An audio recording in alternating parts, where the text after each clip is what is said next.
সাবেক ডাক, টেলিযোগাযোগ ও তথ্যপ্রযুক্তি প্রতিমন্ত্রী জুনায়েদ আহমেদ পলক হজরত শাহজালাল আন্তর্জাতিক বিমানবন্দরে আটক হয়েছেন। আজ মঙ্গলবার দুপুরে বিমানবন্দর থেকে তাকে আটক করা হয় বলে জানিয়েছেন বিমানবন্দরে দায়িত্বরত আইনশৃঙ্খলা রক্ষাকারী বাহিনীর একজন কর্মকর্তা। জুনায়েদ আহমেদ পলক নয়াদিল্লিতে যাওয়ার চেষ্টা করছিলেন বলে জানা গেছে। এ বিষয়ে বিমানবন্দরে দায়িত্বরত সেনা সদস্য আজকের পত্রিকাকে জানান, সাবেক প্রতিমন্ত্রী পলক বিমানবন্দরে অবস্থান করছিলেন। তিনি মাস্ক পরিহিত ছিলেন। এ সময় কর্মচারীরা তাকে দেখে চিনে ফেলেন। সেখানেই আটক হন পলক।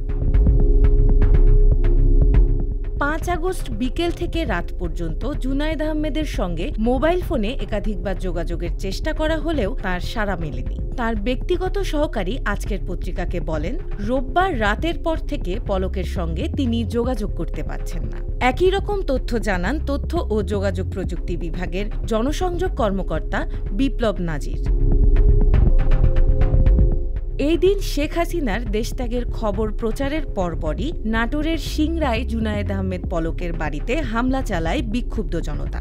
বিকেল ৪টা নাগাদ সিংড়া উপজেলা সদরের গোডাউন পাড়ায় পলকের বাড়িতে জনতা আগুন জ্বালিয়ে দেয়। এ সময় লুটপাটের ঘটনাও ঘটে।